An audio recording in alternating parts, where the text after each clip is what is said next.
Well, here we are. Welcome to Silver Sunday. I didn't hear anything for like the last minute. Oh, I could see the images, but the sound went off. I can hear it. Well, of course, I left a little message and nobody answered it, but I was like, what Oh. the heck? I have a private message here. And I'm like, what the? But so I went and tuned in to YouTube and Twitch, and everything seems to be working fine. So must have been something here on my end. So regardless, here we are, and welcome to Silver Sunday on this January the 23rd. How y'all doing? Doing well. Good. All right. Let's get some quick introductions, and we'll get to update on the Kickstarter. Shout out to our sponsor, Daytona Beach Comic Con.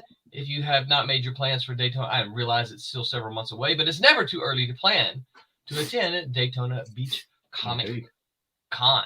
So September 10th and 11th. Is it 10th, 11th, 11th, 12th? Saturday and Sunday. I don't have a calendar in front of me, so I'm not sure. I have to get that up onto the thing. Tom, if you're listening, I'll get that image and we'll get it up, so we'll have that. So yeah, it's always a big Silverline party. So make your plans and come there. Thanks to OCD for having me and John on this past Thursday. What else? Always love our Kablam pals. Yeah. Flag today. Tommy. Yeah. Hey, guys. I shouldn't distract him when he's inking, should I? I'm trying to. Yeah. So. But you going to tell people about the Kickstarter? The one that we met in the middle of the night at the back of an IHOP parking lot. So, hey, y'all start introductions. I got one out to show it, but I guess I didn't bring it in here. So y'all start introductions. I'll be right back. Go for it, Curtis. All right. I'm Curtis Fujita. I'm the creative director at Silverline Comics. I'm also a Kung Fu instructor and artist. So my upcoming comic book for Silverline is called Shadow Ghost. It's the Kung Fu comic by a Kung Fu master. That's me. I'm going to hand it off to Roberta. Roberta, feel free to go ahead. Hi, I'm Roberta Conroy. I'm a colorist. I'm originally from Malibu Comics back in the 90s, and I'm currently Silverline colorist for Cat and Mouse and Champion and Miss Fury Silverline team up. So that's where I'm at right now. Very good. And Peter, why don't you go for it? Oh, well, in that case, I'm just the penciler on Silverline Team Up Champion and Miss Fury. I pencil other stuff too, but you'll see that later. There you go. The Trump's issue 4. Yeah, I'm doing that.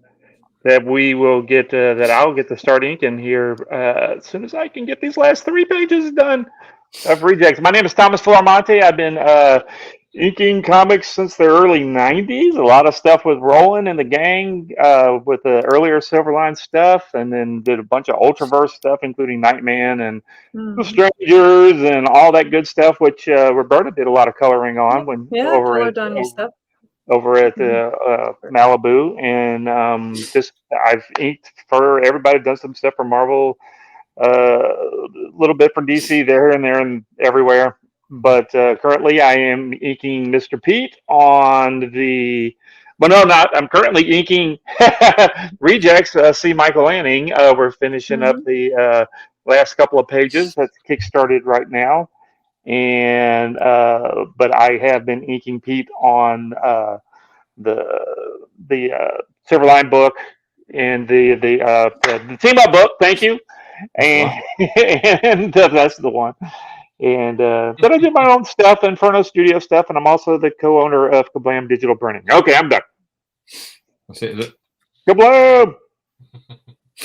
Is that everybody?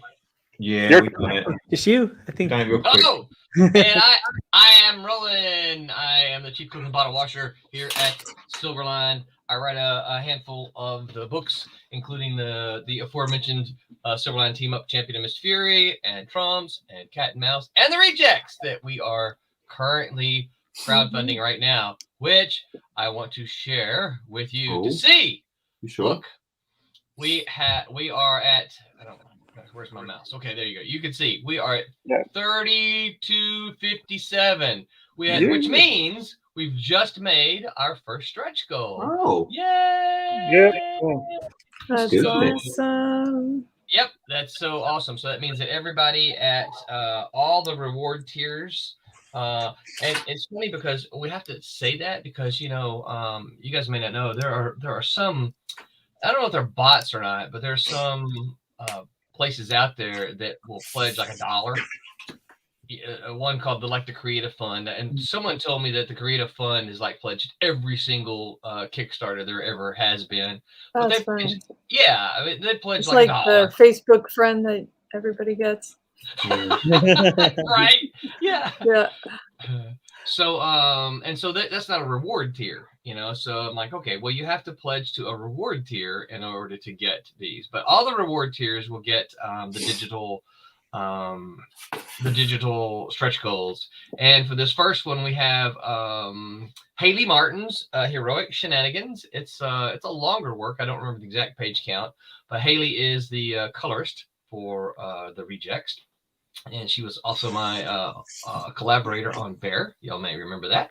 Mm-hmm. And then we get Thomas Formonti's Zomboy number 0 and number 1. And let's see, I have in the updates here, we can actually see there's the covers of them. So nice. Cool. Yeah, so that's what everyone is getting. And so now, if we can hit our next stretch goal, the next stretch goal is 3,500. If we can hit that, then we're going to get a bookmark. And on one side, you're going to have Sniper and Rook. And on the other side, you're going to have Rejects. Right?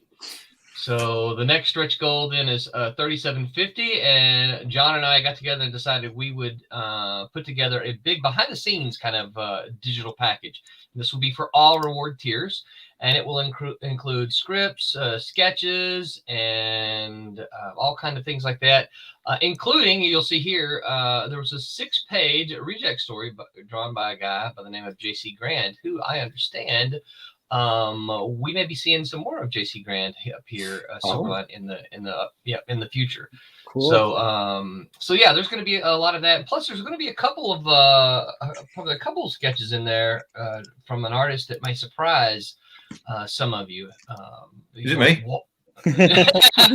No, not you this time. Is it you? Are you drawn finally? No. It's actually a penciler's name that we worked with some in the 90s who doesn't do a whole lot of comic books today, but he and I had talked a couple years ago about doing something, and he did about doing Rejects, and he did some sketches. That was as far as it got before otherwise decided not to. But I'm going to include those in there too. And then our 4,000, if we can hit 4,000, why did I not put dollar sign? Look at that. Look at that. See, I need an editor. Some editor should have caught that. There are dollar signs right there, and there's no dollar signs right here, right? Oh, that's not right. And that's not right. So when we can hit $4,000, then everyone who backed for a physical tier will receive a signed Sniper and Rook number 1. This is volume 1. This dates back to about 97, I think. Oh, yeah. Although this right here, I may have grabbed the wrong cover because this right here says 2009, and I'm pretty sure John said, well, this may be the one he was offering. But anyway, Sniper and Rook, this volume dates back to the late 90s. I'm not sure the exact year, but John is going to sign them all, and everyone who backed for a physical reward will get a copy of that with your package. So I got 2 more that I'm working on, but I'm still assembling some images. So hopefully, or maybe is it 3 more? I think it's 2 more. So so you guys, if you haven't pledged yet, get on over there and what are you waiting on? Pledge, help us make some of these stretch goals.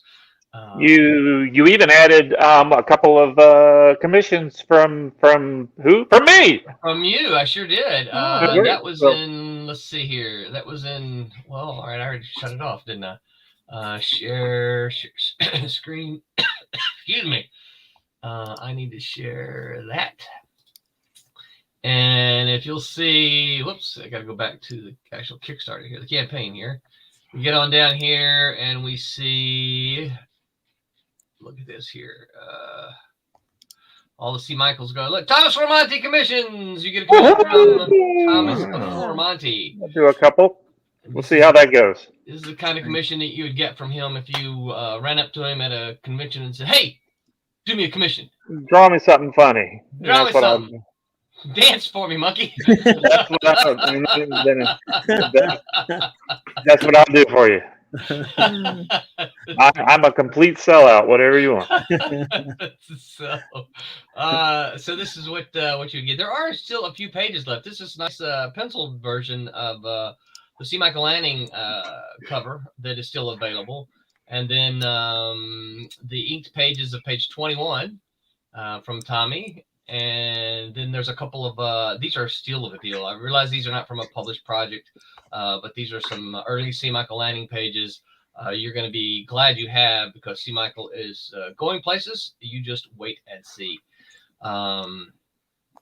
So yeah, so there's a handful of stuff, as well as one of the things we added. Where's it at? Yes.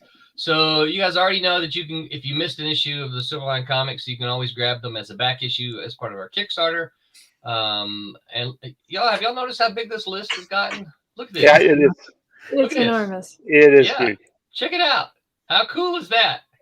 So behind that, on the screen, we see all of the little thumbnails of the covers just screen back anyway. Yes. Yes. And it's amazing what a range we have, Yes. Yes, it is. It is very cool. Yeah, on Friday when I was printing up the last of the Kickstarter stuff, I forgot to print one of the books, and so I was like, I jumped over into your area over at Kablam to print your books, and I'm scrolling and scrolling and scrolling and scrolling, and then I'm like, Rolla, we may some of these you're not going to print anymore because they're Kickstarter exclusives and stuff. We may should talk about deleting some of these to give me some hard drive space back. All right, well, we'll do it. We'll talk about it. That's a no. That's a no. Don't delete. That means no. Never delete. No, Move it off, well, sure. Yeah. So no. I actually think that's a good idea. The Kickstarter exclusives. Yeah, those are exclusives. Those are exclusive. Yep. Once the Kickstarter is done, it's done. They're not going to be printed anymore. So so yeah. Save the covers though, because they make great blow ups. Oh yeah. Well, Roberta, it'll make you happy to know that I do have all of that on the Dropbox file. So, yeah, he saves all that stuff. Okay, I don't know, because they always look like they're gone. Oh my God. Well, I have. So it's so funny. You guys will laugh. So, BJ, my wife, who's always she's kind of trying to get a lot of the behind the scenes things going. She'll come in and say, "Hey, I need photos of the creators." I'm like, "Okay." And she said, "Do you have them?" I said, yeah, I think I got most everybody. And she said, "Can you give them to me?" I said, "Yeah." I said, "Let me create a folder." And so then I'll click it open. And she says, and she's standing over my shoulder and she says, "That folder right there, why don't you just give me access to it?" And I said, "Oh, no. No. I will create a separate folder for you and I will copy these and put these into that folder." She says, "Why won't you give me the access to it?" I said, No. There are folders that no one has access to but me. which kind of goes into a public service announcement. I want to do it in a little bit here in a few minutes. Okay. Well, let me finish this then. So the other thing that you can do is you can add. John has made available the first two collections of the first volume of Sniper and Rook. So, and, I went round and round with John on this because I failed to comprehend what he did with his second collection. But the first collection collects Sniper and Rook issues 1 through 5. And then the second collection, all right, you ready for this? It collects some of issue 7, and then 8 and 9, and then 11. And I said, So what's wrong with 10? well, I don't know.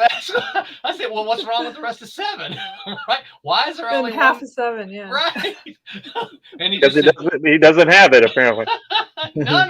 It was published, right? So, so yeah, he tried to go launch into the thing, explaining to me, story wise, whatever. I was like, all right, whatever, that's fine. But anyway, these are the first 2 collections that John made for Sniper and Rook, for the first volume. So we have made those available, and these are black and white. In case anyone is unsure, these are black and white with color covers.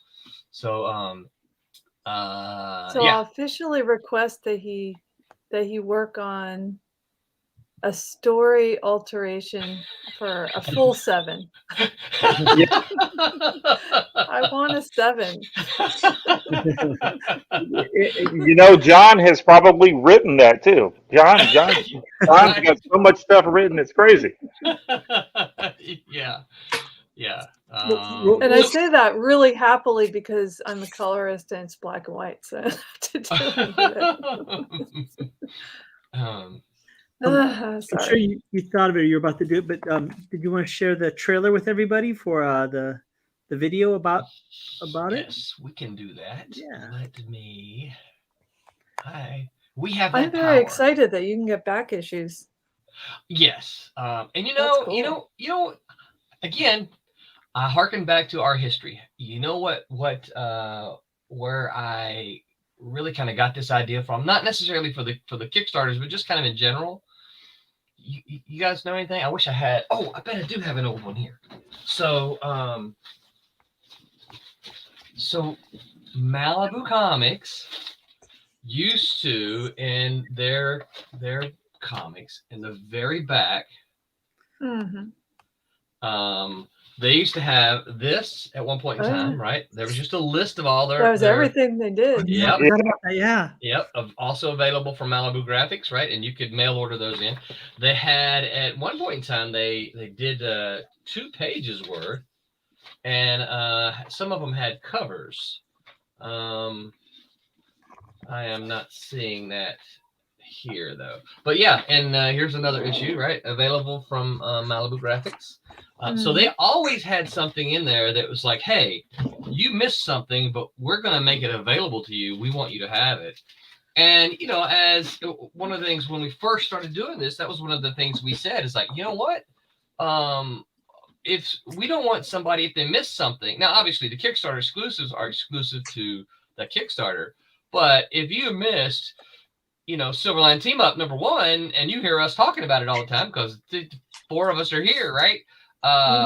You need to be able to get it so you can still back this Kickstarter and grab your copy of Silverline Team Up #1. Very true. So yeah. All right, so let's play that video for you here, and here we There we go.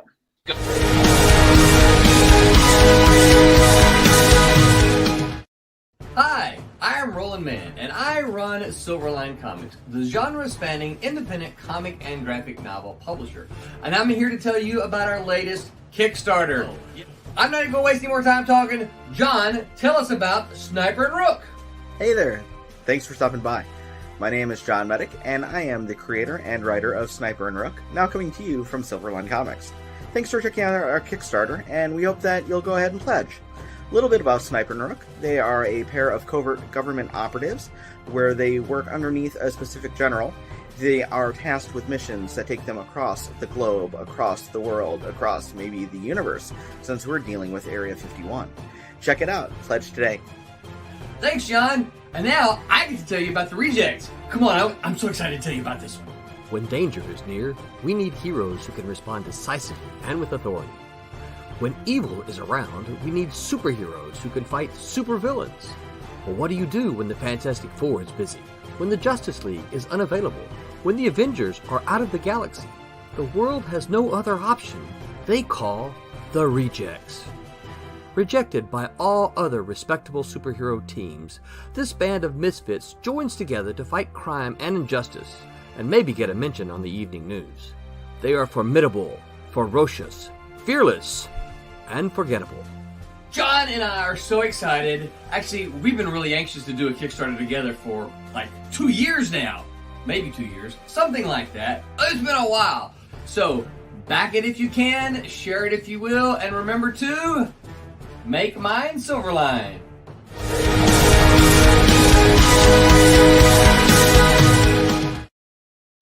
You know, I never noticed before, but the sound, the little soundtrack that I use in the back drops. It kind of, I don't know the musical term for it, but it's kind of upbeat, and then it drops just the right time. I'm like, ooh, it looks like I planned that. Go with it. I do like that line at the end. Forgettable. I like how it sounds like a movie poster, you know. Like they're fearless, ferocious, and forgettable. Yeah, I think that's great.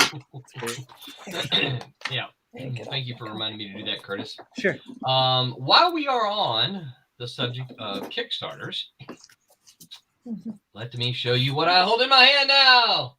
What do you got? Hold in my hand. What is that? The White Devil and Twilight Grimm book Kickstarter.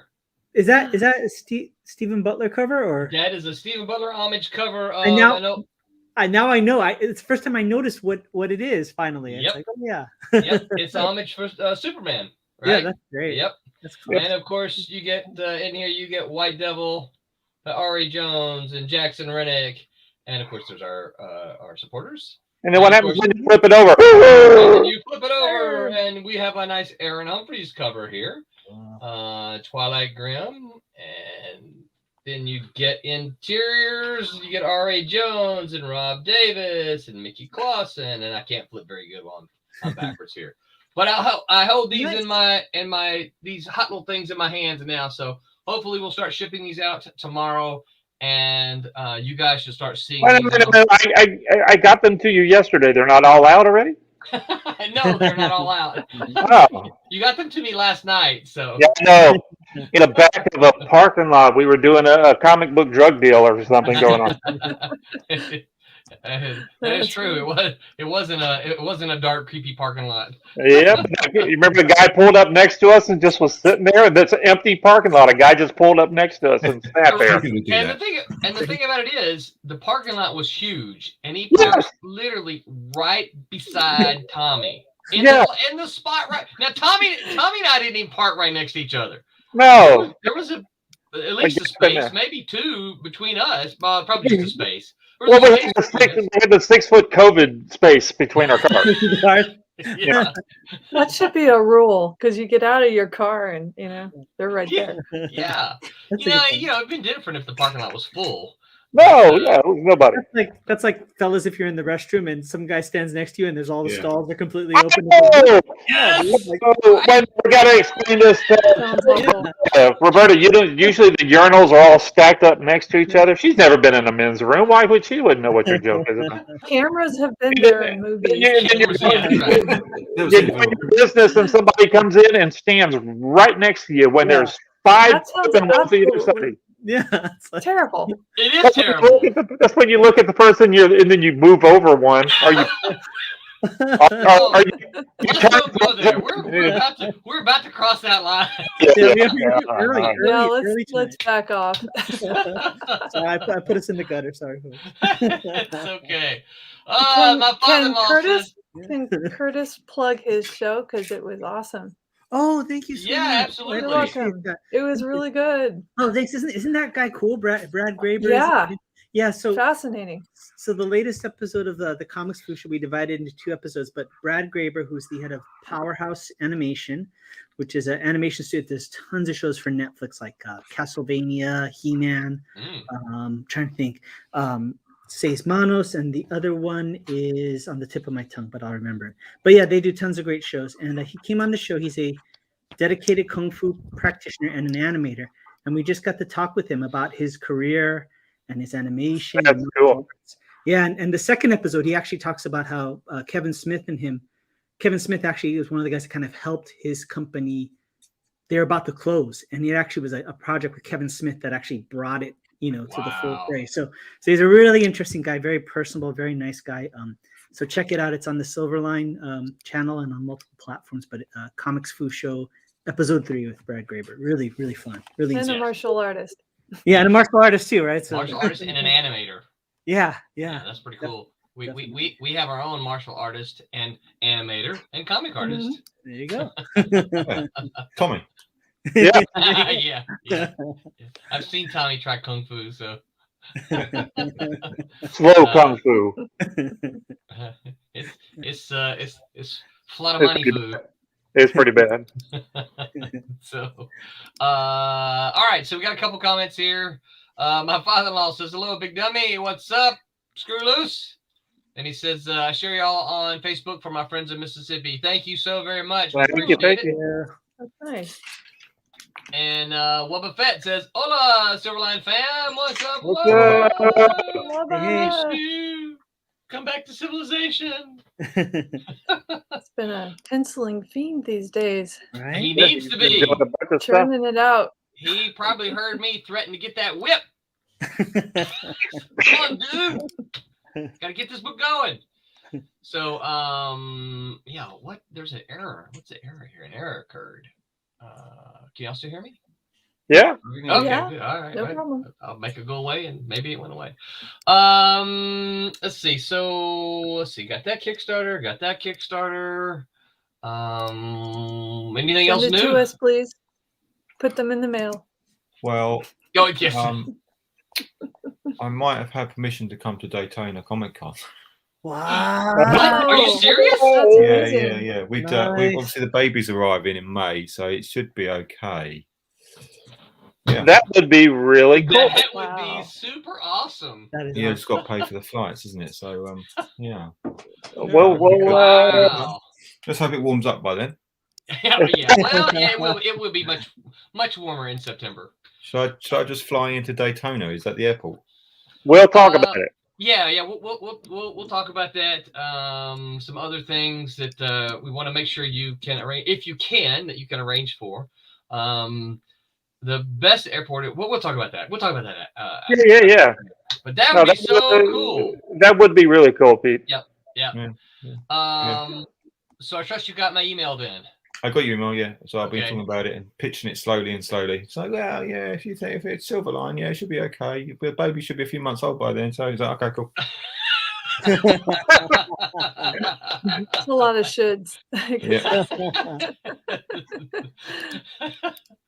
Wubba says, "Hey, Roland, you have an incoming page tonight. Heads up. Woohoo! Nice. Yeah. That's a victory." If Glad to Wub hear was that. watching, why doesn't he just join? I thought that. I was going to say the same thing. Why would you just join? Well, Good audio Yeah, even. jump in, You Bubba. know, just jump in and say hi. Yeah. I do it all the time. Nobody asks me. I just join. Let me make sure. I'm pretty sure Wubba. I mean, nobody asked me Yeah, to do this one. I definitely- just came on anyway. definitely. So, yeah, you can jump in, Wubba, if you want to. Even if it's for just a few minutes, jump on in. Yeah. Say hi. All right, so that's exciting news. So today's episode is titled Pete Says. Yeah, that's what Pete said. And let's fingers crossed that all works out. Here's the thing for you. Hang on, two Okay. seconds. Here's something we can discuss. Oh, he's got something. It'll be a very Well, brief discussion. Wubba says just a situation, can't at the time. So That's all right. yeah. Wubba's he said it before, so I can repeat it. Wubba is in the midst of a move, and once he gets moved in, he tells me he's going to he says, but I'll be a pain in the butt once I get fully moved fully. So yeah, so once he gets fully moved, he's going to be all over us. So that's exciting to hear. So we're cheering for Wubba's move. Come on, go, Wubba, go, Wubba, go. Anyway. All right, Pete, what you got? Oh, yeah. So here is a comic book, right? It's just this is comic book size. We know this. Okay. Yeah. Oh, yep. What do we think of these What? Oh, the Black that's Label terrible. magazine size? That's really wild. Wasn't So it's just a magazine-sized comic book. Yeah. Now, but being on the Kablam side of things, we print bunches of those. So we've got three Yeah. 3 sizes. We do what we call the little manga size, which is a digest, right? A little tiny guy. And then a standard size, which is our normal comic. And then the magazine ones. We do them. Now, the 90% of them is comic book size, but we do lots of those. So you don't like the magazine size? Well, comic? no, don't be wrong. Comic book. It doesn't really matter what size it is. It's just storing it is a pain. Oh, yeah, you're right. Yeah. Yeah. I put them in a drawer because they don't go in a long box. Yeah. Well, Now, they do part of the make problem. long boxes for that size book. I have Also, I'm one. not sure what size you draw at because obviously it's not the traditional comic book size. I don't know what. I think you would have to make it like wider, right? You can still make it the same height, but you'd have to make it wider and then it's taller and wider, isn't it? Yeah. Can't really But see, that. it's more wider than it is taller. More wider. Yeah, More it's more wider than it is taller. There you go, guys. There's your professor there. Make it more wider. More wider. You do teach like English, basically, right? That's what it is. I recall though, like I'd gotten a British comic book of the British version of G.I. Joe was called Action Force, and it was in that size. Yeah, they did magazines like Judge Dredd in 2000 AD. A magazine. Yeah, they did at one point. So yeah. Now, was all the 2000 AD stuff in magazine format? Yeah. Hmm. Even now. Oh, really? Okay. Yeah, even now. Yeah, they don't come out comic book size. I think they might get reprinted. No, actually, no, what they don't. No, they're magazine size. Okay, I was gonna say. So if they get reprinted, then how do they adjust the art? Yeah, they don't. They're reprinted just magazine size, but in hardback and collected. Huh. Yeah. So, yeah. I mean, I'm not a fan for the reasons that so you toss this out, Pete. So I'm not a fan for the reasons that you state. As you can obviously see behind me, I have lots of boxes. Obviously, they're catered towards the comic book industry and kind of the standard. All of even the variations, the Golden Age. Right, they're a little bit, but they're still that same general size. Yes, and they can all still fit in my box. But if you get some, like I'll give you an example. I did, and Tommy might remember this, but I know Curtis and Roberta will. You remember the Rocket comics? Yeah, yeah, totally. They were magazine size. Yeah. I remember those. And, Those are fun. Yeah. I did when I got That's my Lita Ford comps. And because I always keep one, a couple for myself. Yeah. Literally, I had to stuff it in the box and turn the corner, turn the edges, because I didn't know anywhere. No. Well, you know what I ended up doing? Putting it sideways in the box. Just along. I was gonna say I had some like that. Yeah. Sideways. But yeah, Rocket Comics. Rocket Comics, really cool. Yeah. I think there's always been something that's turned me off from the magazine because it's like a magazine. I'm like, well, I don't want a magazine. I want a comic book. Yeah. Something psychological, right? Yeah, and which is silly because kids grow up reading like magazines of. Over here we had the Beano and the Dandy, and that was the kids, and it still is, and it's their magazines. But at some point, you're like, well, no, comic books are comic books. I don't want the kiddie magazines anymore. I want the comic books. Yeah. Which is silly because Judge Dredd is the prime example of a adult comic book. Well, heavy metal, right? Heavy metal would be magazine. Yeah, that was big. Yeah, and then I'm just wondering what the thinking was. We're going to do these, but they're going to be magazine size. Yeah, because they're still Batman and they're still DC Comics properties. But... Yeah. Well, so how do you think that? So all right, so this is kind of our reaction. How do you think fans react to them? Do you think fans kind of have the same? Yeah, I mean, I buy them. Obviously, I've got one here. I just have to put them somewhere else. Yeah, they go in a drawer. And also, backing boards and wallets, you have to get special backing. You have to get I don't have and what the magazine wallets. The wallet bags. Wallets. Yeah, that's why. So sometimes Pete says something, y'all, and you say, and when I say what, it's because I think I heard him, and then I'm like, I'm not sure. He said what I think he said, so I'm needing bags seems like a plastic bag, shopping bag, no wallet. A wallet.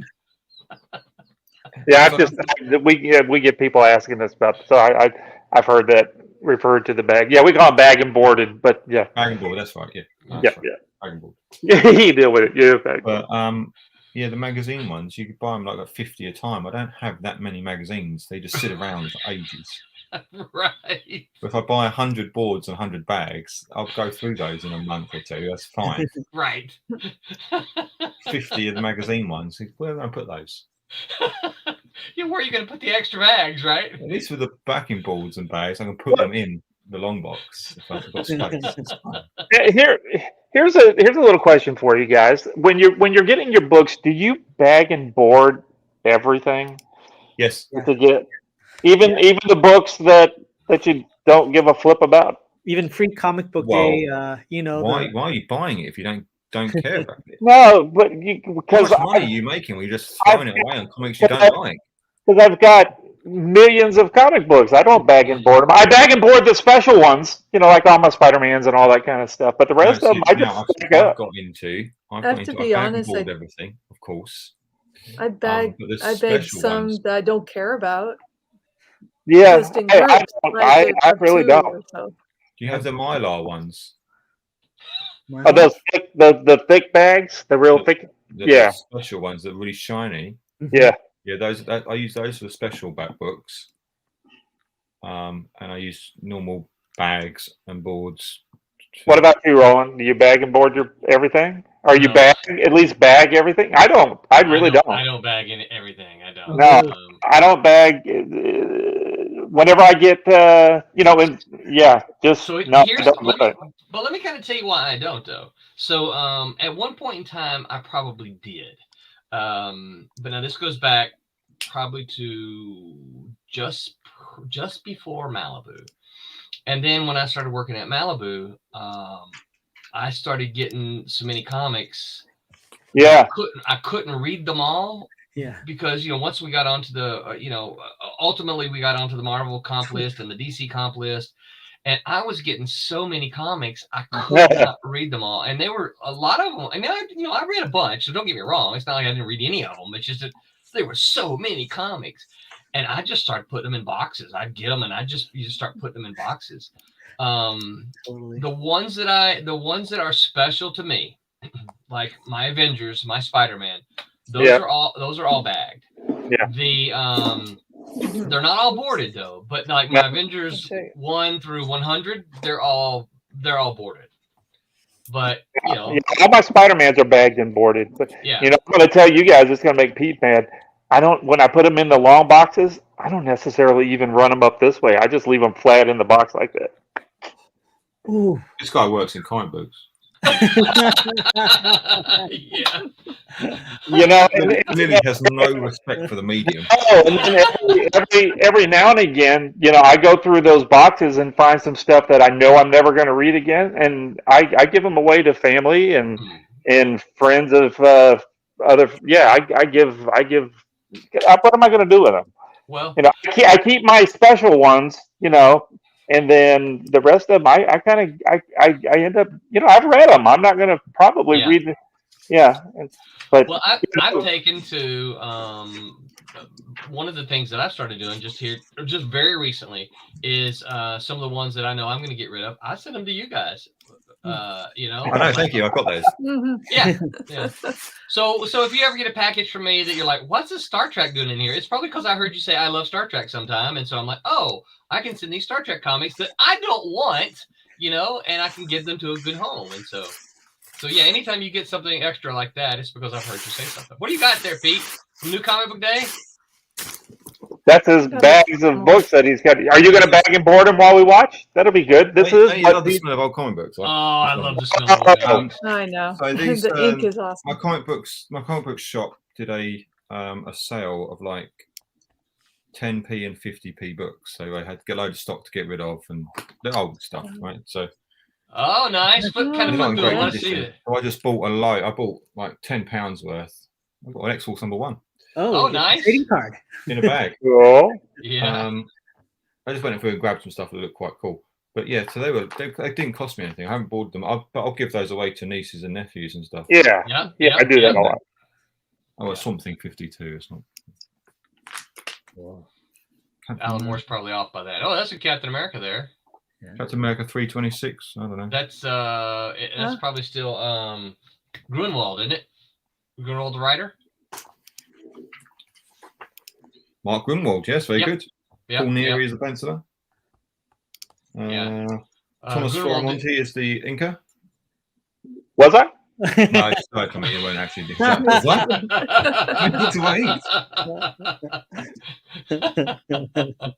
I made it. Yeah, so those aren't boarded because I give those away. Yeah. So it's kind of the same kind of thing, right? Yeah. Yep. Yeah.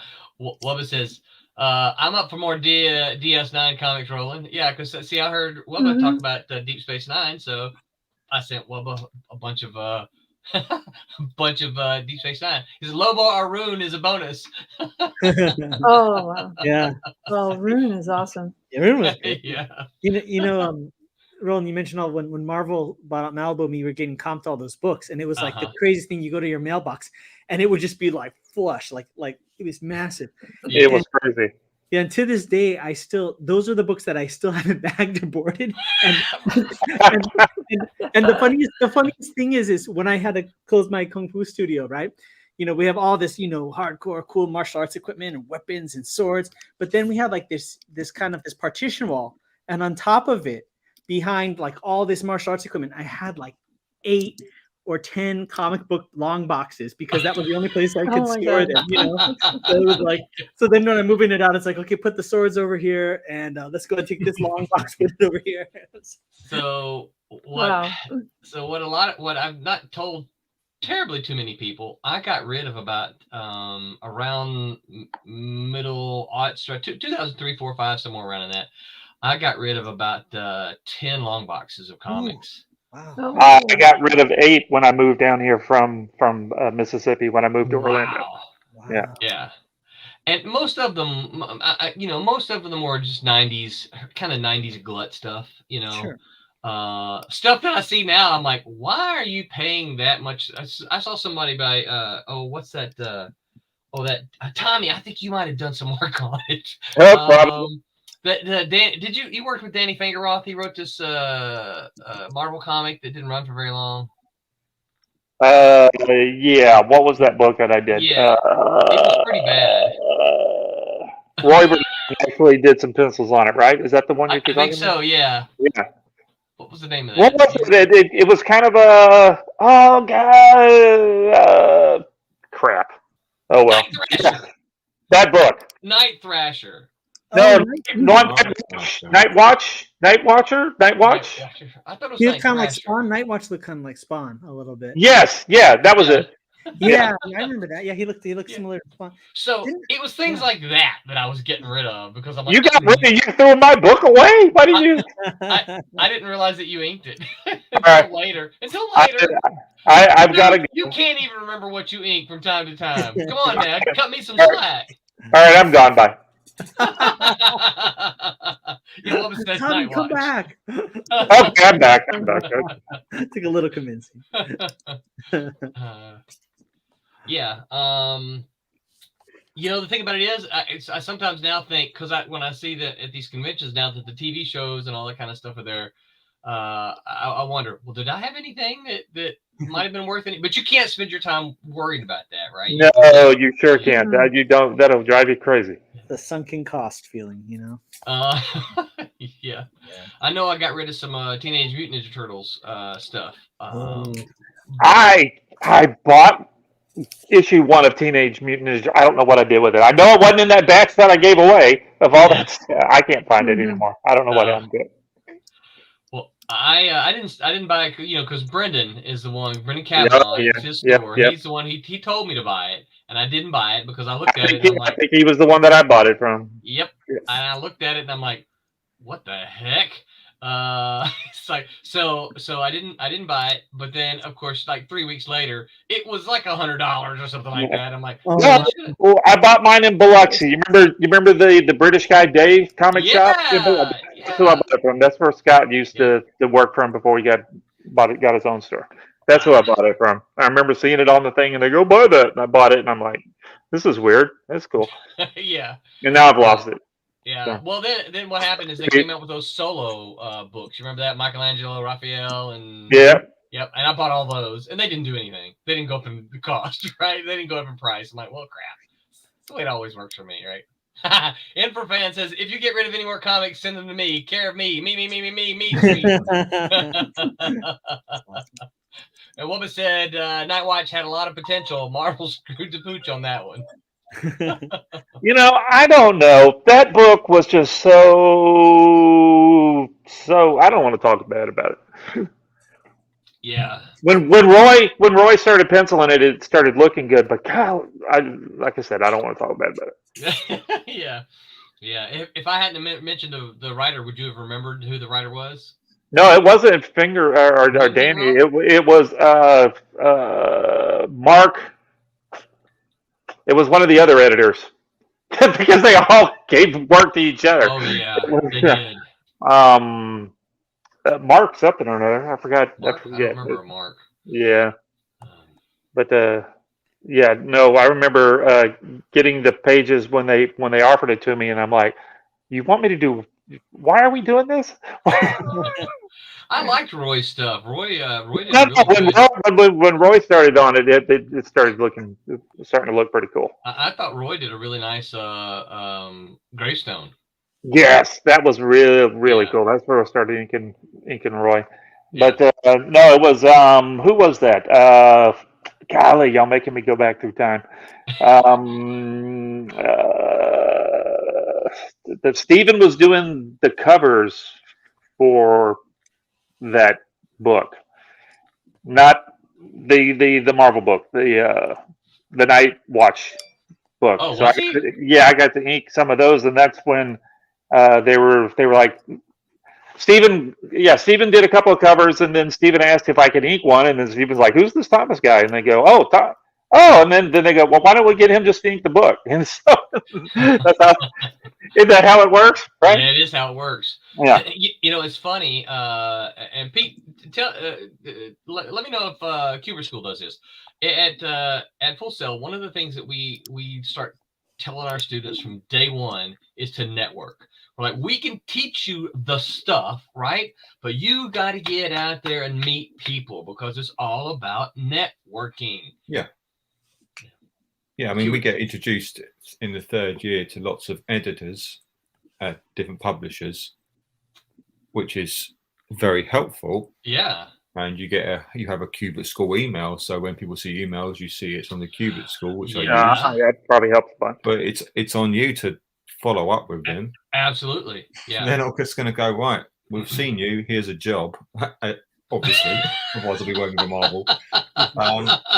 Yeah, I did it this week. I sent my stuff out, sent some recent stuff out to editors, but 9 times out of 10, you don't hear anything back. Yeah. You just maybe they're filing it away somewhere, saying, okay, maybe one day we'll use this guy, put it in a file, maybe. So you just I'll send them out every few months. I'll send out some stuff. Yeah. You know, I don't want to get anybody bugging folks, and I don't know how it works now, but shoot, I somehow or another started getting figuring out editors' phone numbers, and I just called. I sent them a pack. I saw when it was delivered, and I would call. The crap out of them. Eventually, they just started. Now, not with Roland, of course, but with some of the other. You already knew stuff. me.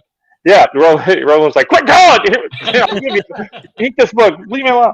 But yeah, no, I called and I go, "Hey, it's Thomas Flemont. Did you get that pack of stuff?" "Yeah, I got it. We're not giving you nothing." "All right, well, I'll send you another pack in a couple of weeks." Yeah, I mean, isn't that how you met Wubba? Isn't that how you met Wubba? He just was sending you stuff. That's Wubba. So the way Wubba happened is he was kind of like he's doing now, right? He was leaving all these comments on the stream, and he started talking about ferret this, ferret that. And then he's like, "Hey, I did some ferret pages. You want to see them?" I'm like, "Yeah, okay." So he sent me a ferret pages. I'm like, "Man, this looks really good. I like these ferret pages, dude." So we started talking. One thing led to another. We actually were. I'm trying to remember. I think that I think we're going to have him do some other. Wubby, if you're still listening, help me out here. I think that he and I talked about doing a different project, but then kind of as it went along, I'm like, you know what? No. Let's make this the next story of Cat and Mouse. Let's just make this volume 2 or volume 3, which would be actually, but the one that follows this one. I said, let's make this one the cat and mouse volume that follows the one we're doing now. And so that's how that happened. And of course, Wubba's already done the first issue of the next volume. Whatever it's called. Yeah.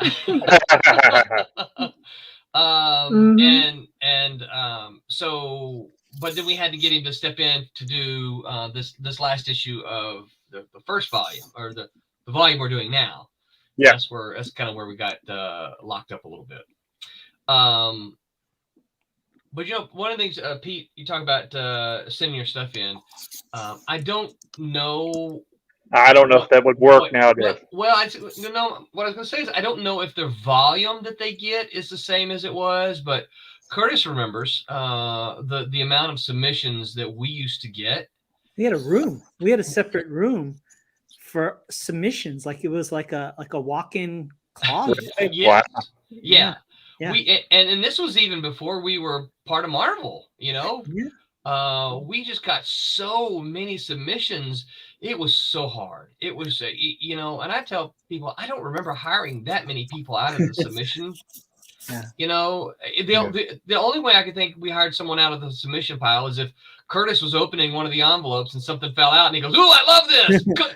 And then Curtis would walk it over to the editors and show us, "Hey, look at this, Well, you guys would even, I mean, this is why be nice to everybody wherever rung they are on the corporate ladder of a company, because you never know. But I remember there were times where you or some of the editors would just say, go in that back room, pick a couple that you think we need something done, and bring it back to us. And of course, at the end of the day, it was your decision, right? But right.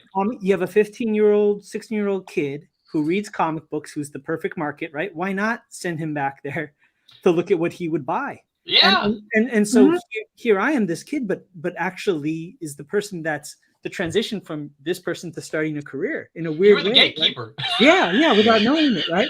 So you just never know, Yeah, it's true. Yeah. So, but there's also there's nothing like that personal touch. It's like, hey, I know you, and you're not a loony psycho person, and hey, I like your artwork too. And I think that matters a lot. Infrafan says nothing will get comic published faster than blackmail. On an unrelated note, Roland, you'll find an unmarked envelope in your top drawer.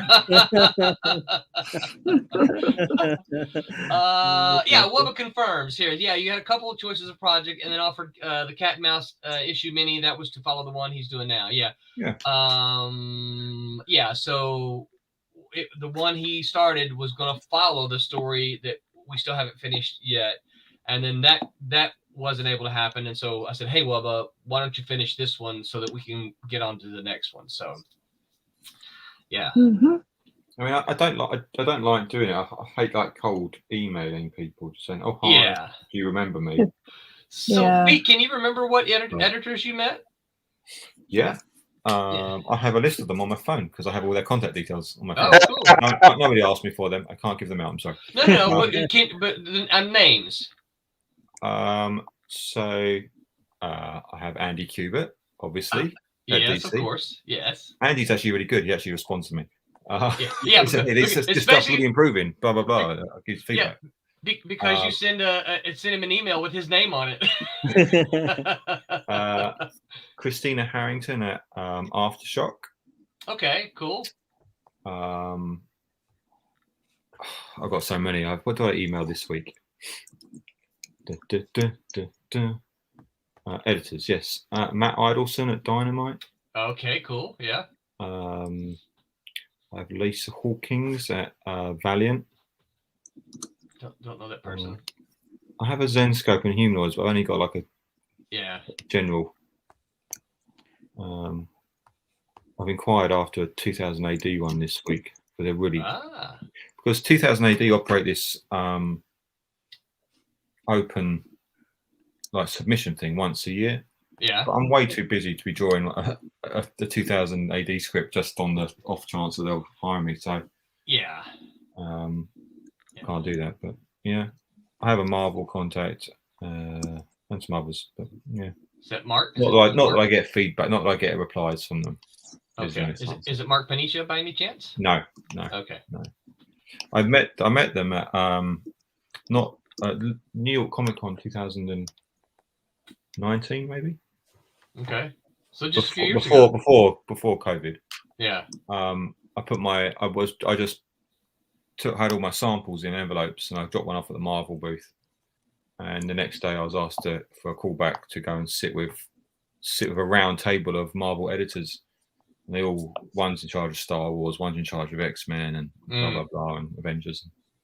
We just went through a portfolio and they said, okay, we're gonna send you a sample script to draw. Defenders sample script. I was like, yeah, cool, brilliant. Okay, I'll do that. Yeah. I never got that. Oh, really? The X-Men editor might have been Mark. I emailed them after the convention and said, "Hi, really great to meet you." And as you asked me to email you, so for the sample script, and I never got a reply. Oh man, hey, that's life.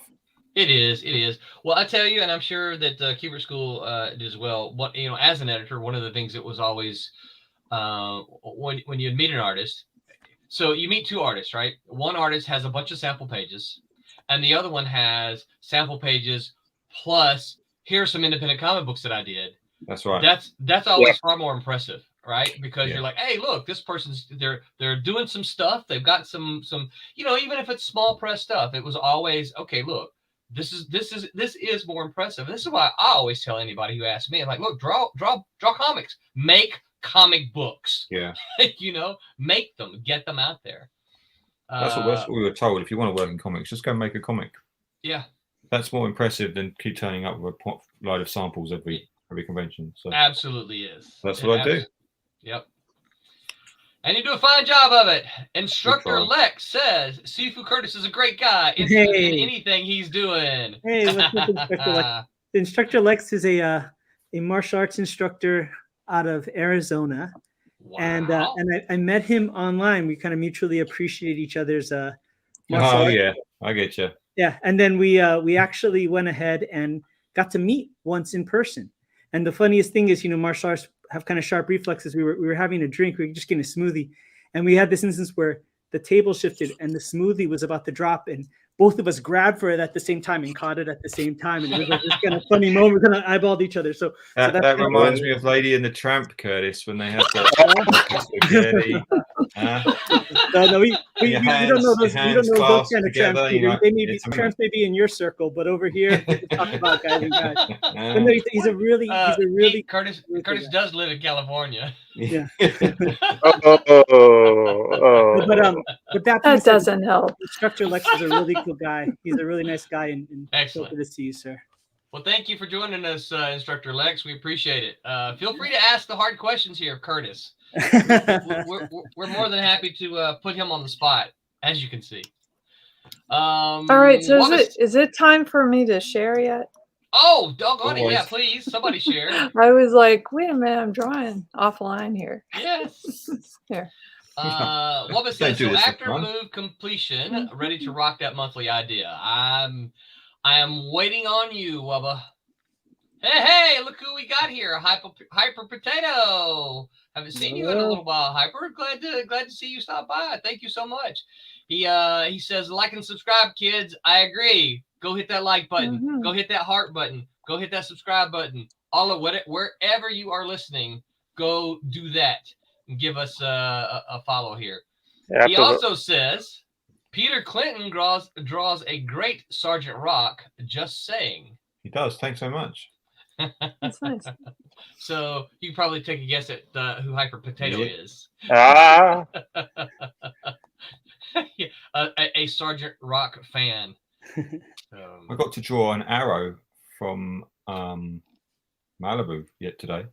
Really? Cool. That's cool. I want to know who you're drawing these things for. That's for the same guy who did the cat and mouse. Really? Yeah. He ordered two, and I finally got them done. I can say Eric's name, Eric Sims. Excellent. So that's I'm glad to hear that. Yeah. Yeah. He's fantastic. Eric is I'm sure he would not, if he's listening, I'm sure he would not mind me saying this. Eric is absolutely 100% a supporter of ours, you guys. He is awesome. Yep. Yep, he is a Silverline supporter. So Eric, if you're listening, thank you so very much. As is Hyper Potato. Hyper Potato is a hyper supporter of ours. So, I don't know, Hyper. I don't know if you saw it, but I got these in, so you'll have a package coming your way real soon. As will you, Eric. All the backers. What else does Pete say this week? He's like, man, I was hoping I'd avoided that second bullet. No, I don't. What else have I done? What have you been watching on TV? I haven't even watched the latest episode of Boba Fett yet this week. I've been very busy. Yeah, man, I haven't watched any of them. It was pretty fun. I liked the. I know a lot of people have have not liked it because they don't think it's what they thought or what they were hoping Boba Fett would be. But it's I don't mind it. It's just his story. I mean, get over it. People got some money. That's not what I expected. Well, all right, go make your own. Right? Exactly. Did they not take your little Twitter into account when making a $1 billion program? No, I guess they didn't. Jesus Christ. Yeah. We're going to watch it, but we just haven't had the opportunity to do that yet. No, I enjoy it. I think I like it. Yeah, I think it's been pretty. I don't fun. have that hang up with Boba Fett that he's the best thing in the whole universe. I don't know where that comes from. I think it's an age thing, dear boy. Yeah, I think it is. Because I mean, he was like one of my favorite little Star Wars. But he didn't even feature when really I played in the with first. the Star Wars figures. He was like, he was the badass because he had. Wait, he was one of your favorites, Roberta? Yeah, I loved him. Mm-hmm. Wow. Well, I mean, we had a million different Lukes, and we had a lot of multiples of the same character, but Boba Fett there weren't that many, and so he was just the guy that would come, steal things. Okay. It was kind of funny. Well, he was the one that the figure you had to like. You remember? I've got one somewhere. It doesn't have the. I think you remember it had the little rocket that would shoot out of his back. Well, that's what I'm saying. That was pretty cool. That you had to send off for him. So I've got one. I had to take more care of him and his little accessories. Yeah. Where like I had like 10 Lukes, so I didn't care. And, Luke. And so many Darth Vaders and. Wait a minute. I like Darth Vader now. Don't we got to be talking about bad about my buddy there? Yeah. Anyway, I'm just saying that's why Boba Fett's a favorite. I think is just because he was just one of those special things to play with. Yeah. That's a guess. And he's a great character in the story, but he's not very well developed. So there's a lot. Yeah, I say because for me, the first he doesn't really feature. He gets Han Solo and takes him to Jabba, and that's it. Doesn't do much. He then gets thrown in the Sarlacc pit. He was mysterious. That's what it was. Yeah, that was kind of me. I never really thought much about it, as a character. Yeah, he looked cool, but that's enough. That's true. That's enough for me. What do you guys think about this layout here? I just discovered it. Yes. What do we got? Hold on, I gotta move. Oh, we're at the bottom. Yeah, at the bottom. Yeah. Let's see if I put a comment up there. What does it do? Okay. Oh, wow. Every fan says, I wish they'd adapt Shadows of the Empire for Disney Plus. I need to see Dash Rendar. Now, here's when I have to say I have no idea what he's talking about now. Is that one of the books, or is it the comic books? You remember once Disney took over, they kind of said that a lot of that stuff doesn't exist. They stomped on all the books. Yeah. They're like, nope. None of this is canon anymore. Nope. Until they say it is, then it's novel. I don't know if it was a novel or a comic. I think it was a comic, or maybe they made it into a. Yeah. Sorry, I don't know. Yeah, it's probably a book, but I can't say for sure. Yeah, I don't know. I don't know that answer. Sorry. If that fails, give me a Salacious Crumb show.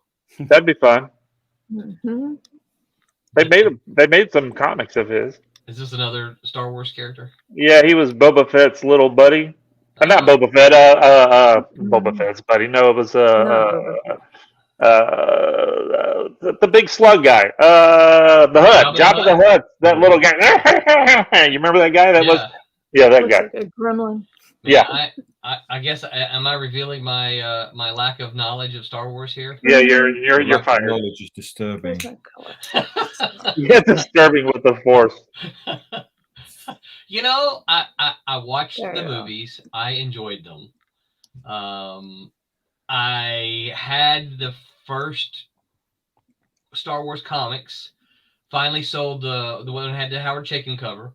I don't. Did he do the interiors too? I can't remember. I think he did, didn't he? Not sure. Yeah. Finally sold the first one that I had at the time. I sold it for $35, and that was a big deal to me. And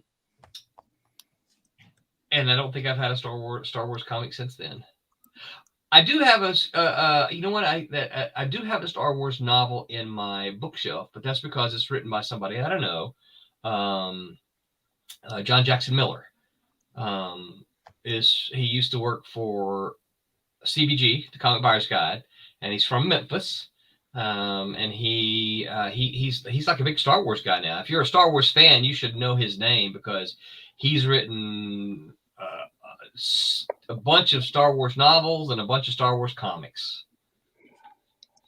One of my this is saying something funny. When Empire Strikes Back came out, the comic book in the little town that I was in Louisiana, down in Port Sulphur, towards New Orleans. I didn't know. I was spoiled that Darth Vader was Luke's dad. Father from the comic book. I was reading. I saw the comic book. Yep. He's And what? what? He's what? Damn. I swear. He's a stepdad. Oh. No. Dad. Yeah. No. That makes it easy. I saw. I picked up the comic and I was flipping through it and I'm like, no, I haven't seen the movie yet. The movie hadn't even come out yet. I don't know how they had the book. I think it came out. So I got spoiled. Mm-hmm. For the movie. I'm like, oh, this sucks. Anyway, sorry. Had to go there. Yeah, Everfan said it was a comic book, novel, and video game, a multimedia story. So Yeah, that sounds right. Yeah, so you say Shadow of Empire, the first thing I think of is Asimov's Empire series. Not I'm like, quite right. Yeah, I know. Few galaxies over. Yeah. First star of the right, star of the morning and take a right. Something like that. Yeah. Mhm. Oh, you know what I've We've been been so watching? I don't far. know if you have it over there with David Tennant. What's that? Around the World in 80 Days, Phileas Fogg. Have you got it over there yet? No. Oh, it's That really sounds good. good. Yeah, it It's does really sound good. Yeah. Let me I think see. it's like 8 episodes. We're on episode 6 here. Huh. Or 7. Really good. What, Around the World in 80 Days? Is that what Yeah, you're saying? Phileas Fogg. Yeah, the old Disney movie, yeah. Around the World in 80 Days. Old H.G. Wells book, isn't it? That's right. Yeah. H.G. Wells or Jules Verne? I can't remember which one it was. H.G. Wells maybe. Say it again. Was it Jules Verne or H.G. Wells? One of them. I don't know. Yeah, sorry, I forgot. Me too. But yeah, no, it's David Tennant. He's wonderful. He's excellent. You must have that on like BBC America or something. You're right. Pete Jules Verne. Oh, what's right? Oh. Oh, no. Yeah. Something All from right, good for you. 2004 popped up. So, Dang. Pete, have you seen The Crown? Yeah, I've seen a couple of seasons of The Crown. Okay.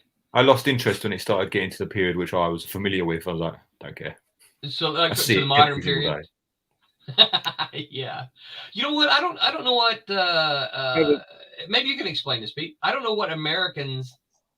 I don't know why Americans are so fascinated with The Crown. I guess because you don't have a royal family, do you? You've never had a royal. Well, you had it. And Yeah, we did. We had Prince. We But- had it. We didn't. We had it, and then we kicked him off. Oh, Don't go Threw it there. all away. It was so good for a while. So you think that might be why folks in the U.S. are so fascinated with it? You love Downton Abbey as well, don't you?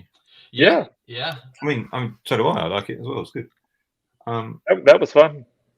I think you're fascinated with culture and class. Oh boy, I can't wait till you come visit. We're gonna take care of you.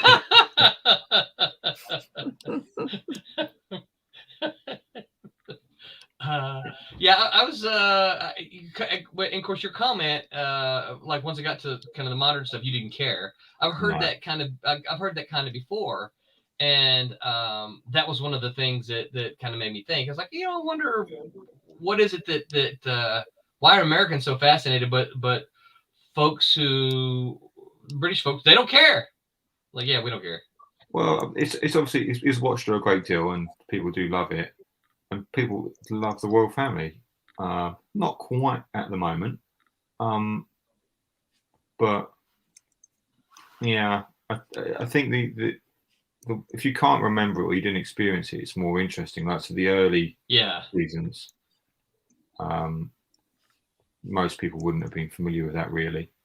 Right. And there's just I don't know if it's something. I'm trying to think of the word when it's a bit older and it's not rose tinted, but there's a fascination with how things were done in the olden days. No, you're right. And the class, it was much more class system based, and now it's not. Now the media intrudes on everything, so there's no there's no mystery, I suppose. I find that I am continually fascinated. Of course, we talked about this before, but I absolutely love history, and I came this close to being a history teacher instead of an English teacher. And well, comments like more wider, I'm sure you made the right choice. Yeah, but I'm always I'm always astounded how little attention England gets in World War II. I mean, there's some, but man, the Germans bombed the crap out of London, and and we don't hear about that. I mean, because there's so many other things that happened in that war, and I guess you can say there was terrible things that the Nazis did and all that kind of stuff, and so it distracts from it. But I read so this is several years ago. I read something about the British in London in World War II, and it was like, holy crap. Yeah, there's not much left of Europe, to be honest, before the war. Right. You go to Prague remarkably wasn't bombed during the war, so it is all still medieval, but everything else is 1940s onwards. Yeah. And that it's kind of sad too, I think. Blame the Germans. Everfan says the royal family is a live-action soap opera. It's that simple. Yeah, I think that's why I'm not too interested in the current, because the media. Yeah, we have the Kardashians too, so there's that. I don't understand that either. So. I don't either. I think it's the same people though. That are interested in both? With fascination. Probably. I don't know. Yeah, I don't. The Kardashians don't interest me in the least little bit. I don't get it. Each to their own. You like the Kardashians, Pete? No. Yeah. Well, like you say, each their own. There's going to be entertainment for everybody, right? Yeah. Float your boat. I like comics. You like what? I said I like comics more than that. I like comics. Yeah, me too. Yeah. Yeah, it's funny because saying that, obviously you guys see what my background is here. It's not unusual the first time my online class, because this is where I hold my online classes, and it's not unusual that they're all is that like a picture? Is that like real? Are those really It's a yours? fake background. Right. A lot of them think, yeah, because it's so many things done like that, they don't think it's real. And so I have to reach over and pull out a box or something like that and show them. And I'm like, no, I'm teaching the comic class, but I got a bunch. I like them. Right there. I'm surrounded by them. So the spirits, as I'm writing, the spirits of them float out of the boxes into me, and make comics. What else does Pete say? We're 9:19 here. What's Pete say? Oh, not a lot really. How's Mama doing? Yep. I think she's getting to the uncomfortable period now. Mm-hmm. And it's all your fault. Yeah, well, yeah, half my fault. Half. I was gonna say half. Now. Come on. Yeah, she's fine. It's fine. Yeah. Yeah, not much going on there. Baby does. Yep. Baby moving. You're able to. Yeah, just a little bit now. Starting to. Yeah. Oh, that's cool. Great. Yeah. Very I cool. gotta tell you, that's so my kids hate for me to tell this story, but once BJ really kind of got out and big there, I mean, they started kicking, early on, and you can feel it. But once they got to be a little bit bigger, of course, Pete, BJ, she's short. She's 4'11", so she's not a 4'11". Yes. she's short. Hobbit. Pretty close. I think I looked it up one time, and I think 4'10" is officially is he 4'10" or 4'9" is officially a midget. So she is short, but the when the kids when they were babies, they would kind of kick her in her ribs. It'd be real uncomfortable. I would literally get down on the other side and talk to them, and they would shift around in her stomach and get off of her ribs, listening for my voice. Yeah, that's cool. It's so cool. It's very cool. Kind of like aliens or something going on. It's freaky. Yeah. There are times when you can see like little feet rubbing right there. You're like, oh yeah. Mm-hmm. You're like, that's no. not often, but sometimes they'll stretch or something like that, and you see a hand push in like that, and a little face will squish up against the side. I can't remember. I mostly have his feet, but yeah, it's pretty cool. Pretty cool. Oh my goodness. Well, be sure you let Mama know we asked about her. Oh, sure. I tell her that we talk about it. Okay. What do you say about me?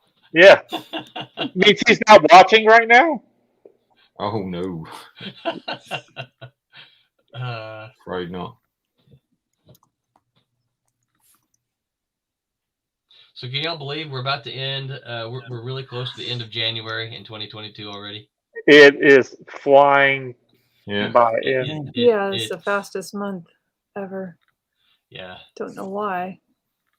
Don't know why either. I don't know why that is. Pete, what's the paper situation looking like over in England? Oh yeah, can you bring me some?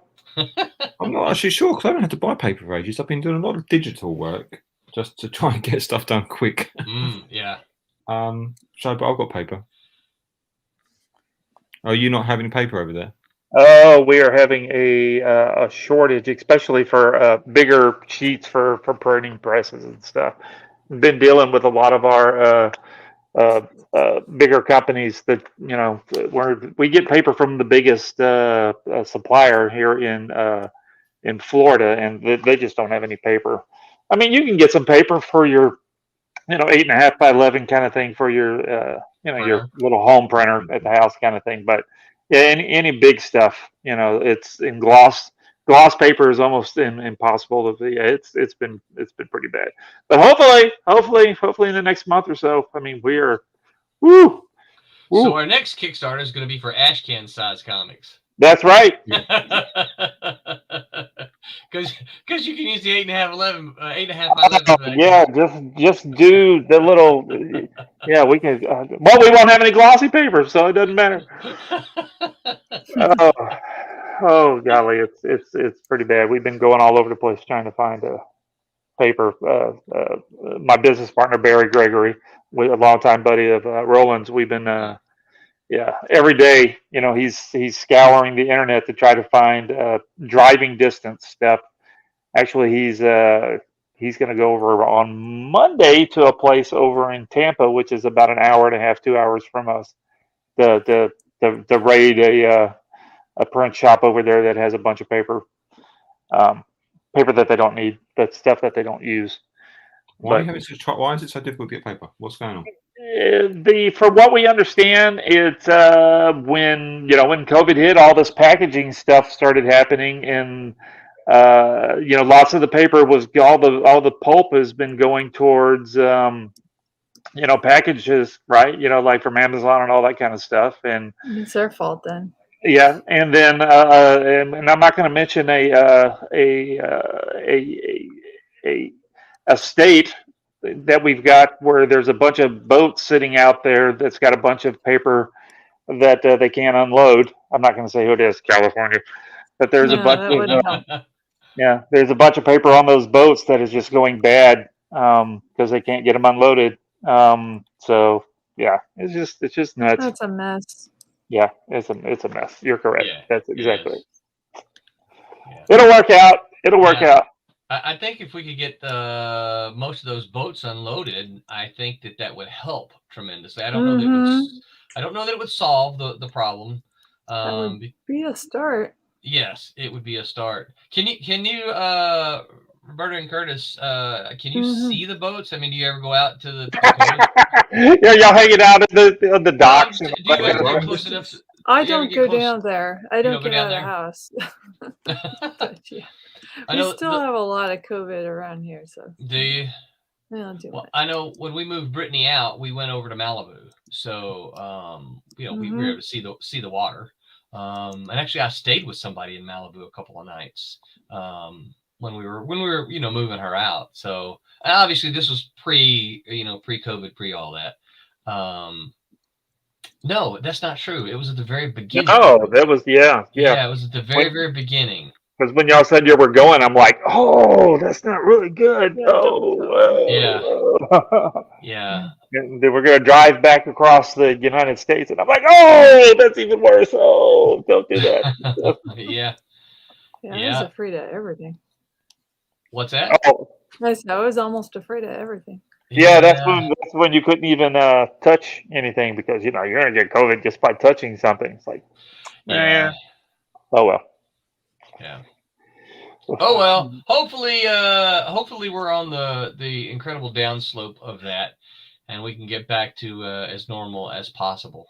Yeah, it seems like you guys over there, Pete, is it looks like y'all are down from the Omicron thing. It's coming down, and y'all are opening up a bunch of, not opening up, but they're going to start telling people not to wear their mask and do all. Y'all looking like you're doing really good. We're a couple of weeks behind you guys. So yeah, I'm not sure how accurate that is, or if it's just because our Prime Minister's an idiot and is in a lot of trouble with politically, and he's trying to just win people over by doing something stupid as usual.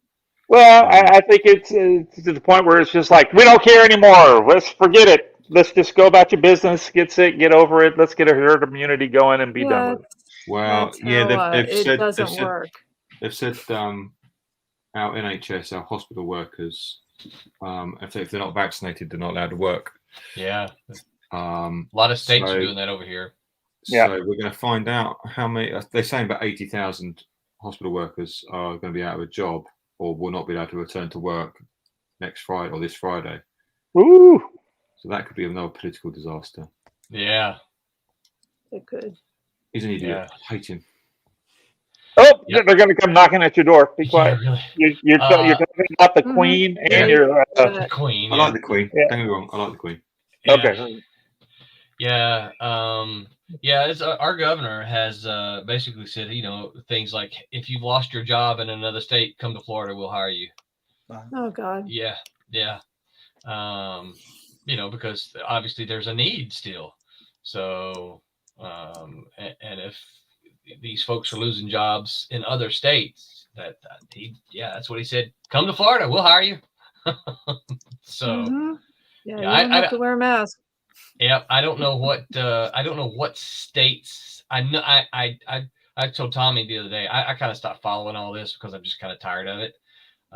So I don't really know. I know that there are some states that are saying that, if you're a health worker and you're not vaccinated, you can't work. But I can't remember what. It's probably California and New York. They're usually the ones that do things like this. But I don't know that to be the case. But anyway. Yeah, we like to do that because we have a lot of people. Yeah. And we do have a lot of healthcare problems. Just go ahead. When there's no beds left. Yeah. And no healthcare workers left. Yeah. Yeah, which doesn't make any sense, right? You'd think that you need your healthcare workers, even if they're not vaccinated, because of you. I mean, this is a high demand for them. At this particular time, there's a high demand for health workers. So why would you get rid of the ones that are willing to work? Because they don't have a vaccination. So let them work. Yeah, I don't know. Well, if they can, I would think if they could prove that, they get they're tested testing clean, that should be enough, honestly. I would think. Yeah. So, yeah, I don't know. Next shows. What? Anybody going to any shows? Tommy, when's your next show? By show, I mean a convention.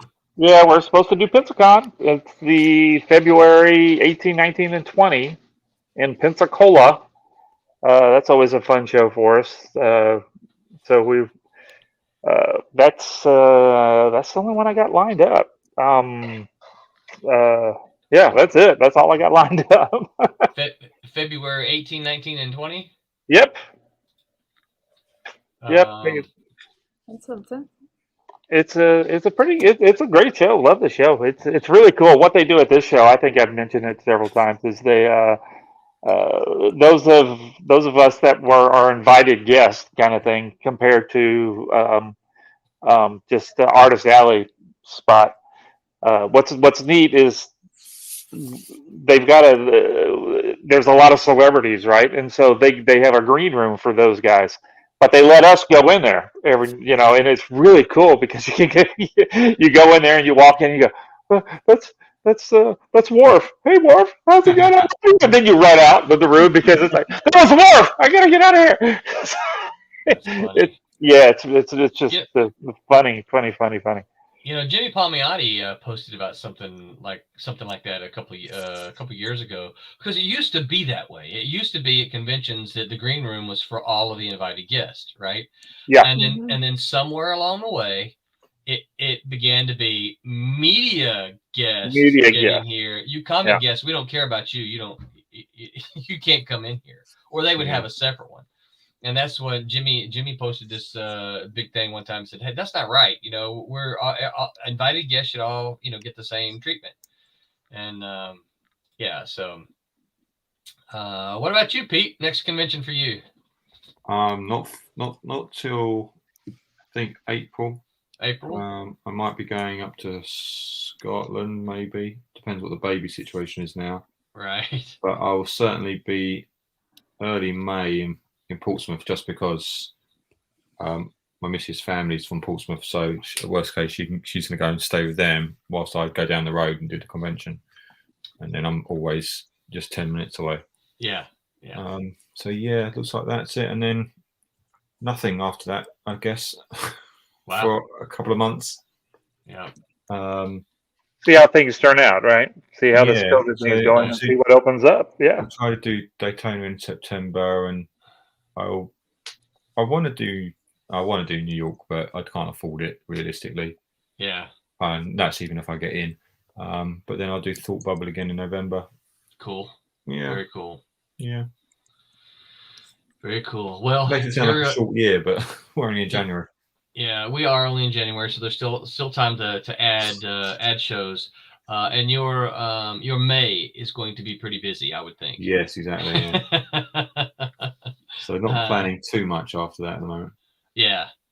Yeah, you don't want to go skip out on a weekend when your baby's 2 weeks old, because mama's not gonna like that very much. No, exactly. Lots can happen. Lots of scary things. Yeah. Just not knowing. Yeah. So you need to be there. Yeah. What about Curtis? You got any comic conventions lined up? Not anything necessarily. I'm just Yep. curious. What the climate's going to be, especially for Comic-Con. I knew some people that went to what they call special edition Comic-Con. The one in Thanksgiving? Yeah. How'd that go over? I heard it was very similar to WonderCon, which is out, usually out in Oakland. Yeah, which is I actually kind of like WonderCon because it's I like WonderCon. Yeah, it's like all the fun of Comic-Con, but a lot more mellow, Yeah. But I was just talking with the wife, and it's like, kind of I'm sure there's gonna be a big change for what San Diego Comic-Con is from here on out. The things were already kind of changing, especially with the pop culture side of it. Because I think a lot of studios weren't getting their money back in terms of all the hype that they were doing. So I think it was already changing, but I think I kind of was telling her, it's gonna be something that's it's a different era, of what Comic-Con is going forward. And so it's going to be interesting to see what that is. I'm kind of glad that we were there for the craziest peak version of Comic-Con, so we'll just have to kind of see how it goes. Yeah, I'm glad I got to see it, because I went like all through the 90s, and then it wasn't thanks to Barry and Tommy, thanks to Kablam. I got to go out there a couple of times during the craze, and I was like, oh my gosh, what has happened to this thing? That is a crazy show. Crazy show, almost to the point where it's like, I don't want to go. Right. This is just... You got to kind of like have a montage scene, a training sequence before you go. You got to get in shape and get your immunity up. It's wild. They're all right. And I kind of felt that way at times. It was like the floor was so crowded. Yeah. I don't want to go. I want to go, but I don't want to go and fight that crowd. And it's intimidating to walk through. And it's like I'd kind of like to go to the boom booth and see if I can see Ross or something like that, but it's like I don't really want to go and fight that crowd, so I'm just gonna stay here. Yeah. But when you were over here, did you ever make it over to Comic-Con in San Diego? No chance. One, because tickets go within like 10 minutes. Yes, they do. It's just it's not a cheap place to be, is it? Nope. No. So you have to find hotels. And it's not easy to just shuffle on in unannounced. No, it's not. So no, I didn't do that. I would love to, just because it's an experience, I think. Yes, it is. You gotta, I love comics to do, but I think it is. It's certainly something that you should try to do at least once. Beyond that, I don't know if there's any. I don't, of course, me and Tommy Barry talk about this quite a bit. I don't know if there's any real advantage to go as a small the guy. other pros I've spoken to say it's a film media thing, whereas New York's more comic-y, but even that's gone very media. Hyper's got some more comments here. Sorry, Hyper, I swapped over so I could add Tommy to the scrolling list, and I didn't come back over here. He says most hospitals were already short-staffed before the pandemic. Yeah, I know that. When I taught English Comp before coming down here, one of the things I would teach is a lot of nurses, and that's one of the things that they would say is that nurses can get hired almost anywhere, because the problem is that or at least this at the time, I don't know if this is still the case, but at the time what they were doing is that they would hire a nurse, and because they have a shortage, they would work them so much that they would burn out, and the nurse would say, I'm done, this is too much work, and they would quit. So they were in a perpetual state of needing new nurses. Anyone planning on Infinity Con in Tallahassee this June? Tommy, you rolling? I have. Let me pull up my calendar. I have someplace I'm going in June, but where was that? Let's see here. January. Whoops, wrong place. January, February, March, April, May, June. Oh, I'm going to do Three Rivers Comic Con in Pittsburgh, Pennsylvania. Hyper, do you know where? Do you know when that Tallahassee show is? I have been trying to. If it's the one I think it is, I've been trying to get into that show for quite some time, and I may reach out to him again and see if maybe me and Tommy can run up to that show. I've never been to Tallahassee, and I'd like to go. Roberta, do you know who I think still lives in Tallahassee? No, who? Jennifer Schellinger. Mhm. Oh, Jennifer. Yeah. Cool. I mean, I haven't swapped emails with her in goodness, probably 5 years. But at the time, she was earning her doctorate in marine biology there. Mhm. So yeah. I haven't kept up with her, unfortunately, so I do not know. Yeah. Hyper says, Peter, if you want to come to the States, consider Heroes Con in Charlotte, North Carolina, very focused on comics and art. That's a good show. Yeah, that is one of Heroes Con, the yes, I know that one. that is one of the better shows in the South, I think. I'm not sure when that Tallahassee show is, but I have talked to that guy up there a couple of times, and would love to get up to Tallahassee. Just I mean, it's what, Tommy, a 4-hour drive from us? I mean, that's Yeah. Yeah. It's not that bad. Yeah. No, but it's a trek, is what I'm trying to say. It's not like a lot of these other shows that I can just get in my car and be there that morning. No, we would plan for it. And that kind of stuff. Oh yeah, he says June 4th and 5th in Tallahassee. Yeah, I hate that because I'm going to be up in it'll be my first time ever in Pennsylvania, so I'm looking forward to that. Yeah. Yeah, I don't know if I can say who arranged that, so I won't. But that was I was supposed to go in, I think it was 19, the year COVID hit, and then they canceled it, and then they didn't do one the next year, and then 21 they had an outside one, and I just told him, I said, I can't come and put up all this paper product in a parking lot.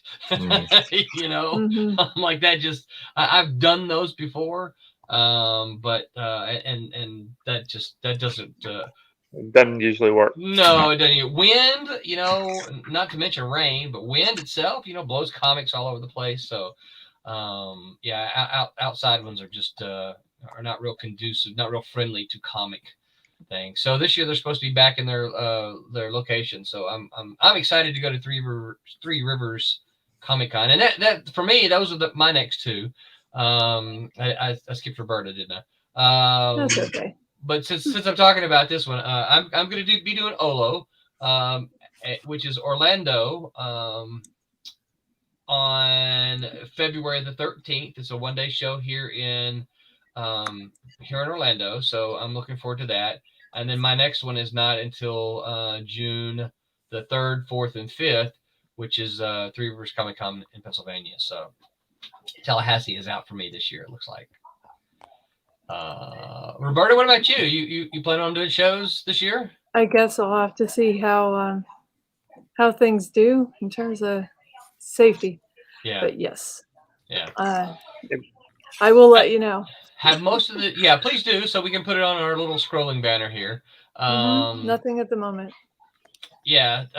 So I know, are most of the shows in California open again, even to? Not that I've seen. Yeah, I mean, they were for a while. I mean, there's some, and then they've gone back to shut. Really? Like they were. Yeah. So we'll find out, I guess. We'll keep our ears out. Yeah. Well, I know MegaCon here changed dates last year. Yes. And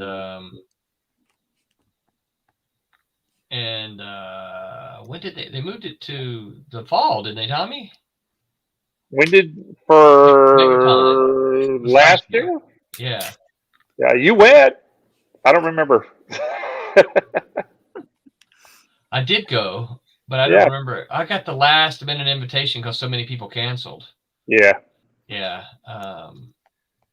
And literally, I got the invitation on Sunday night, and the show started on Thursday. Wow. But that's just, I'm listen, I'm not trying to pull anything over. I got the invitation because so many people canceled, and they know I'm local, so it's like, hey, you want to come? You want to come? Yeah. I'm like, yeah, I'd love to.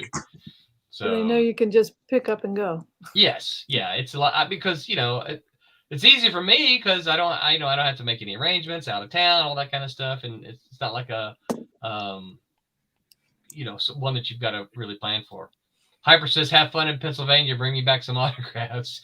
Let me know who you want and I'll see what I can do. I'm honestly not really sure who else is going to be there yet. And then he says, I guess it's up to Tommy, Barry, and Jenny to come to Tallahassee. Fingers crossed. We need to, I guess, ask is what we need to do. Yeah. Yeah, he did mention that Martin is pals with the guy, and I met the guy. When did I meet him? Down at PalmCon. So, so anyway, well, all right. I guess we will call it a night for the night. Let me share the Kickstarter one more time. Looks like I think we got an additional backer here. Or maybe something else. That number just looks a little bit different, so I wasn't paying that much attention. So we are at 32.65. So I think we did. I think we got another backer during our stream. So whoever you are, thank you very much for backing. We're still chasing those stretch goals. So check out the Kickstarter. Help get us there. Shout out, thank you to Daytona Beach Comic Con, our sponsor. We appreciate you very much. What else here? Curtis, where can folks find you on the interweb? Sure. You can find me online. 2 different websites have all my socials on it. So for martial arts, you can go to tigercrane.net. And for my comic book, you can go to theshadowghost.com. Just make sure to put the at the front of it. So that's where you can find me. Tommy, what about you? Where can folks find you on the interwebs? Just go into the Googles and type in Thomas Florimonte, Florimonte. I always spell it because people think it's so hard to spell. So there, but go to infernostudios.com or just look for me on just wherever. I'm pretty much got a. Pop in from time to time. I get the messages that somebody contacts me. I do a lot of stuff on Facebook, but not so much the other stuff. But I do get messages where people ask me stuff there. So excellent. Yep. Pete, what about you? Where can folks find you on the interwebs? Just type Peter Clinton Art into the Google, and it will come up with Instagram, Twitter, Facebook, website, Tick and Talk. The Tickety Talk. Tickety Talk. Nice. And just contact me on Instagram there. Excellent. And Roby, what about you? Where can folks find you on the interwebs? You can find me on Facebook and Instagram. Type in Roberta Conroy. You should be able to find me there. But yeah, that's probably the best place. So, yeah. And you can find me on all the socials as Roland Man. Sometimes it's Man Roland, I think, which it is on Twitter. Just look for my caricature that looks just like me, my face. I think some of them don't have the glasses, but it looks just like me. Don't forget, we have a Tuesday night show. It's geared more towards the West Coasters. Starts at 11 p.m. East Coast time, but that is 8 o'clock for the Pacific folks. And then we got the Wednesday Wham group that will be here Wednesday night, 8 p.m.